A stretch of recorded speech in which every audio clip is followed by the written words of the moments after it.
National Electrical Code, or NEC, establishes standards for electrical safety and proper installation practices. These standards are updated periodically to reflect new technologies, address emerging safety concerns, and refine existing requirements. Understanding and adhering to the NEC is crucial for electrical professionals and anyone involved in electrical work. Regarding the support requirements for electrical metallic tubing, or EMT conduit, the 2020 NEC maintains stipulations about securing the conduit at specific intervals to ensure its stability and prevent damage. One critical aspect of these requirements pertains to the proximity of supports to couplings. A coupling is a fitting used to join two sections of EMT conduit together. The NEC mandates that EMT conduit must be supported within 3 feet of each coupling. This requirement is intended to minimize stress on the coupling and prevent the conduit from sagging or becoming misaligned, which could potentially compromise the integrity of the electrical system.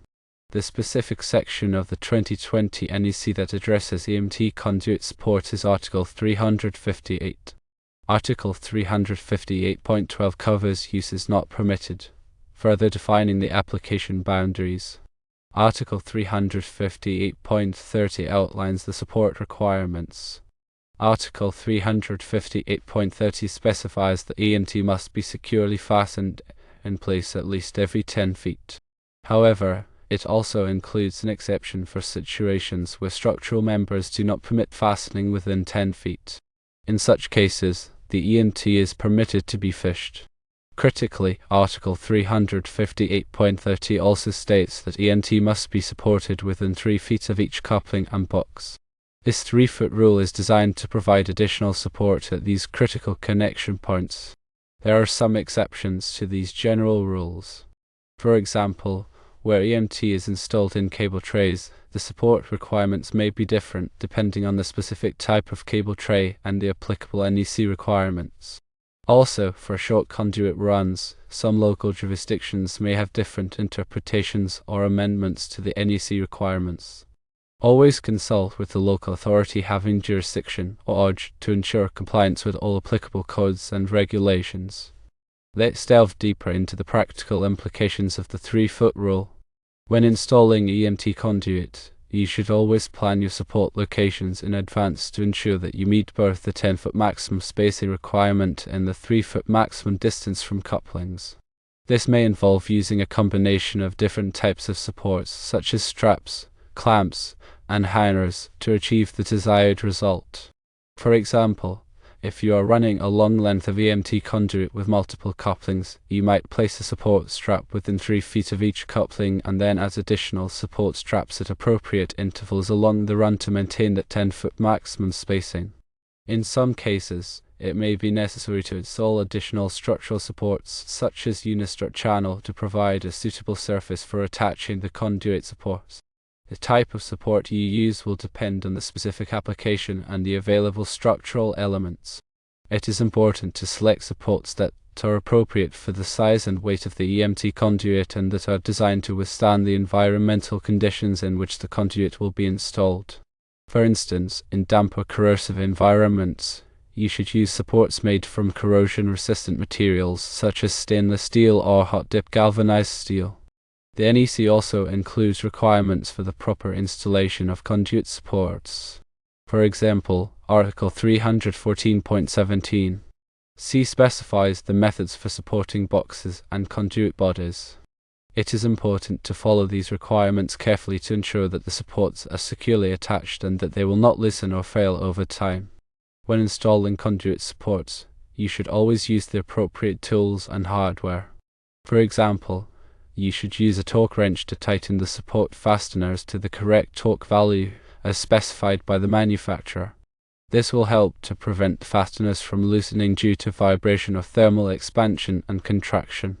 In addition to the NEC requirements, there may also be local or state codes that govern the installation of EMT conduit. These codes may impose additional requirements or restrictions, so it is important to check with the local authority having jurisdiction before starting any electrical work. For example, some jurisdictions may require that all EMT conduit installations be inspected by a qualified electrical inspector. This is to ensure that the installation meets all applicable codes and regulations and that it is safe for use. Proper support of EMT conduit is essential for ensuring the safety and reliability of electrical systems. By following the NEC requirements and using good workmanship practices, you can help to prevent conduit from sagging, becoming misaligned, or otherwise failing, which could potentially lead to electrical hazards. Let's consider some common scenarios where the 3-foot rule comes into play. Firstly, imagine a long run of EMT conduit in a commercial building. The electrician must install couplings to join sections of conduit together. According to the NEC, a support must be placed within 3 feet of each of these couplings. This ensures that the weight of the conduit and any conductors within it is properly supported at the connection point, preventing stress on the coupling. Secondly, think of a situation where EMT conduit is being used to connect an electrical box to a piece of equipment. The NEC requires a support within 3 feet of the box. This prevents strain on the box and the connection points within it, ensuring a secure and reliable electrical connection. Thirdly, picture a scenario where EMT conduit is run across a ceiling or wall. In addition to the 3-foot rule for couplings and boxes, the NEC requires that the conduit be supported at intervals not exceeding 10 feet. This provides overall stability and prevents the conduit from sagging or becoming damaged over time. The type of support used for EMT conduit can vary depending on the specific application. Common types of supports include straps, clamps, and hangers. Straps are typically used to secure conduit to a surface, such as a wall or ceiling. Clamps are used to secure conduit to a structural member, such as a beam or strut. Hangers are used to suspend conduit from a ceiling or other overhead structure. The selection of the appropriate type of support depends on several factors, including the size and weight of the conduit, the type of surface to which it is being attached, and the environmental conditions. For example, in corrosive environments, stainless steel or coated support should be used to prevent rust and corrosion. The NEC also specifies the methods for securing conduit supports.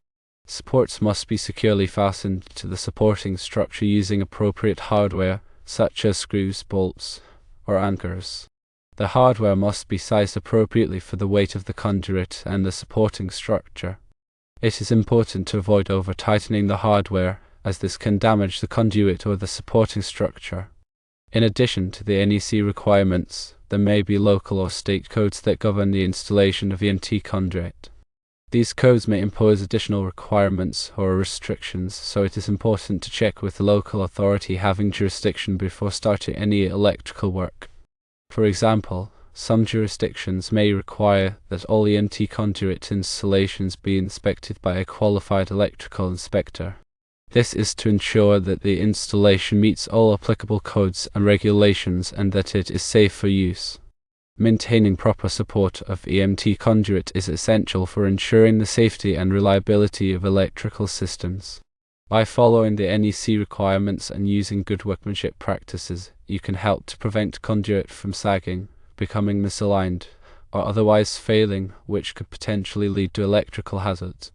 The 3-foot rule for supporting EMT conduit near couplings and boxes is a critical aspect of electrical safety.